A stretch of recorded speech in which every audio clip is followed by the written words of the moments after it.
दोस्तों नमस्कार। मैं आज आपके सामने एक टॉपिक लेके आया हूँ जो है दिमाग की कंडीशनिंग। तो इस दिमाग की कंडीशनिंग के लिए मैं आपको दो स्टोरी बताऊँगा और दोनों स्टोरी में आपको कुछ ना कुछ अच्छा सीखने को मिलेगा। मुझे उम्मीद है कि अगर आप ये स्टोरी को पूरा सुनेंगे तो आपको कुछ ऐसी इंसाइट्स मिलेंगी जिसको आप अपने जीवन में अगर अपनाएंगे तो शायद आपको कहीं ना कहीं बेनिफिट मिले। तो पहली story is not actually a story, ये स्टोरी नहीं है बट एक चीज़ है जो आपके साथ मैं डिस्कस करता हूँ। आपने देखा होगा कि सर्कस के जो हाथी होते हैं, वो जब हाथी का बच्चा पैदा होता है सर्कस में तो वो उसको संगल से बांधते हैं, मतलब रस्सा हो जाता है, रस्सा, संगल भी नहीं रस्सा, जो रस्सी का जो पतला सा रोप रहता है उससे हाथी के बच्चे को बांधते हैं कि वो हाथी का बच्चा भाग ना सके। तो देखिए दोस्तों, सर्कस का जो वो हाथी होता है जैसे जैसे बड़ा होता रहता है, जैसे जैसे वो ग्रो करता है, ग्रो करने के बाद उसके दिमाग में एक कंडीशनिंग आ जाती है कि ये जो रोप है ये कहीं ना कहीं मेरे को हिंडर करती है उस पर्टिकुलर लोकेशन से दूसरी लोकेशन जाने के लिए। ठीक है, तो आप देखेंगे कि वो जो हाथी होते हैं ना सर्कस के, जब वो बड़े भी हो जाते हैं तो उनको ज़्यादा से ज़्यादा, मैंने बहुत देखा है, आप भी शायद देखा होगा आपने, कि वो सर्कस के जो हाथी होते हैं उनको पतली सी रोप, बहुत बड़े हाथी, पतली सी रोप या पतला सा संगल से उसको बांधा जाता है और वो कोशिश भी नहीं करता निकलने की। अगर चाहे भी कि मैं भाग के जाऊं यहाँ से, वो नहीं जा सकता। क्यों? जबकि वो इतने बड़े बड़े विशालकाय ट्रीज़ को, बड़े बड़े पेड़ों को अपने एक झटके से, क्योंकि उसके अंदर स्ट्रेंथ उतनी है, उसकी पावर इतनी है कि वो एक खींच से उसको तोड़ सकता है, लेकिन वो करता नहीं है।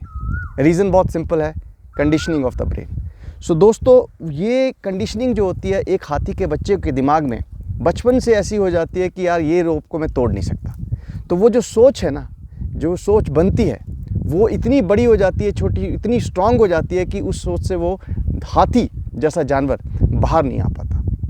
तो हमें पहली सीख तो ये है कि कंडीशनिंग ऑफ द ब्रेन वो करना बहुत ज़रूरी है, और जहाँ पे करनी चाहिए, अच्छी चीज़ों के लिए करनी चाहिए, वो बढ़िया है। लेकिन कहीं कुछ ना कुछ ऐसी चीज़ें जहाँ पे कंडीशनिंग जो है हमें नुकसान दे सकती है तो हमें नहीं करनी चाहिए। अब मैं आपको दूसरा एग्जांपल बताता हूँ। दूसरा एग्जांपल होता है कुत्ते का। कुत्ता, अगर आप देखिए, जब छोटा बच्चा है या जैसे भी आपने उसको फीड करना शुरू कर दिया, आप उसको जब भी खाना देते हो या दूध देते हो तो आप ऐसे ऐसे करते हो, या आपको उसको बुलाते हो, कुछ भी ऐसा कोई भी जेस्चर आप करते हो, ठीक है, या आप ऐसे ऐसे करते हो। तो जो भी कोई भी जेस्चर अगर आप करते हो तो वो जेस्चर कुत्ते के ब्रेन में जाके कहीं ना कहीं स्ट्राइक कर जाता है और उसको पता लग जाता है कि जैसे ही ये मेरा मालिक ऐसे करेगा या ऐसे करेगा, ऐसे करेगा, इसका मतलब है वो मुझे खाना देगा। तो this is called as conditioning of the brain. अब आते हैं इसकी मॉरल पे कि इन दो स्टोरी से, हाथी की और कुत्ते की, जो हमने स्टोरी देखी कि कंडीशनिंग ऑफ द ब्रेन,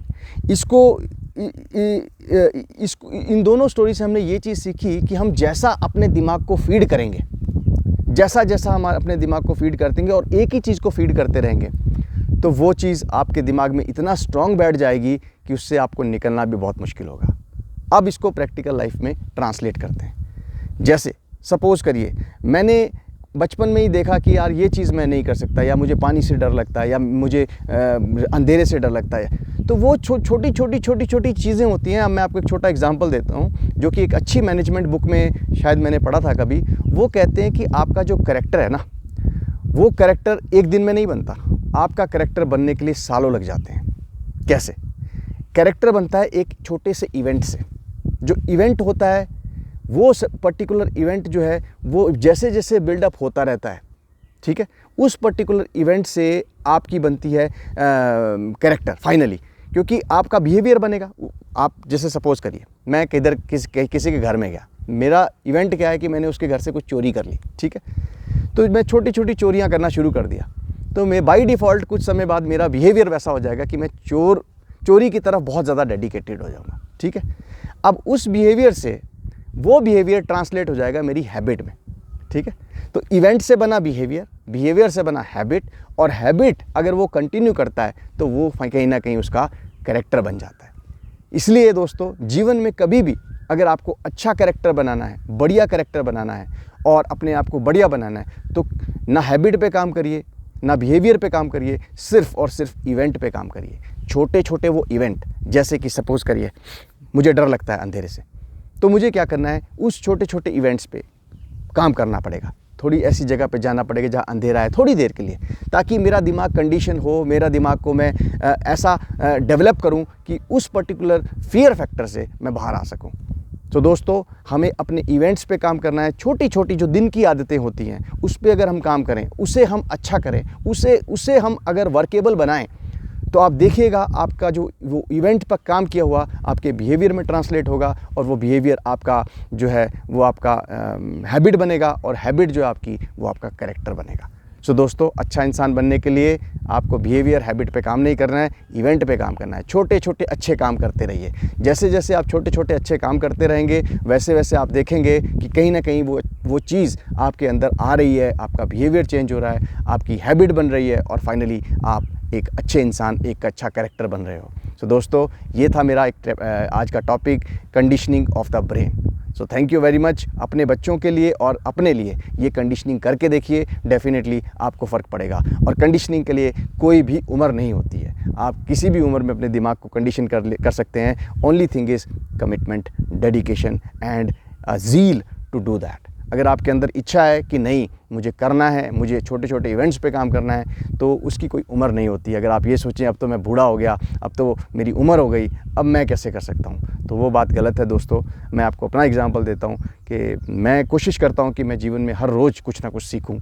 अब जैसे अब आर्टिफिशियल इंटेलिजेंस का ज़माना है, तो इस एज में, जबकि मैं 47 प्लस हो गया हूँ, इनफैक्ट 48 रनिंग है, तो उस स्टेज में अगर मैं एआई को सीखने की कोशिश कर रहा हूँ, विच मीन्स आप तो बहुत इंटेलिजेंट है मेरे से, आप उससे भी ज़्यादा और बहुत बढ़िया बढ़िया चीज़ें कर सकते हैं। सो धन्यवाद दोस्तों, आपने मेरे चैनल पे बने रहे, 7 मिनट आपके मैंने लिए, बहुत बहुत धन्यवाद। ऐसे वीडियोज़ मैं बनाता रहूँगा, और इस वीडियो को फॉरवर्ड करिए, लाइक करिए और सब्सक्राइब करिए। थैंक यू वेरी मच दोस्तों, थैंक यू वेरी मच।